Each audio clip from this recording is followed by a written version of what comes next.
Hi friends, welcome to కవి vlogs. ఈరోజు recipe వచ్చేసి ఫ్రూట్ సాలెడ్. ఈ సమ్మర్లో ఫ్రూట్ సాలెడ్ చేసుకుంటే పిల్లలు పెద్దలు అందరూ ఇష్టంగా తింటారు. ఈ ఫ్రూట్ సాలెడ్ చాలా సింపుల్గా చేసుకోవచ్చు. ఫ్రూట్ సాలెడ్ చేయడానికి 2 యాపిల్స్, 1 దానిమ్మ, 2 అరటిపండ్లు, ద్రాక్ష కొంచెము తీసుకోవాలి. కస్టర్డ్ పౌడర్, ఫ్రూట్స్ అన్నిటినీ సన్న ముక్కలుగా కట్ చేసుకొని పక్కన పెట్టుకోవాలి.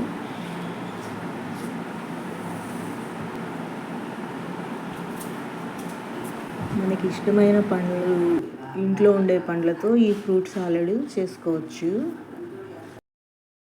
ఒక చిన్న గిన్నె తీసుకొని అందులో 2 స్పూన్స్ కస్టర్డ్ పౌడర్ వేసి వేడి పాలతో కాకుండా చల్లటి పాలతో ఉండలు కట్టకుండా బాగా కలపాలి. తర్వాత స్టవ్ మీద 1/2 లీటర్ పాలు పెట్టుకొని మరిగించుకోవాలి.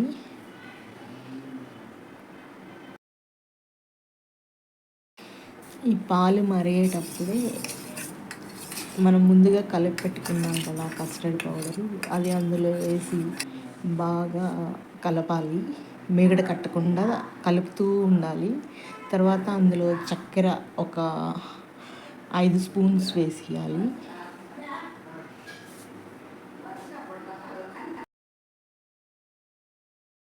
పాలు చిక్కగా అవ్వకముందే స్టవ్ మీద నుంచి దించేసుకోవాలి. తర్వాత ఆ పాలను బాగా చల్లగా అవ్వనివ్వాలి. తర్వాత మనం కట్ చేసి పెట్టుకున్న ఫ్రూట్స్ ముక్కలు ఉంటాయి కదా, అవి అందులో కలిపేసుకొని ఈ ఫ్రూట్ సాలెడ్ని 2 గంటల సేపు ఫ్రిడ్జ్లో పెట్టుకుంటే చాలా బాగుంటుంది.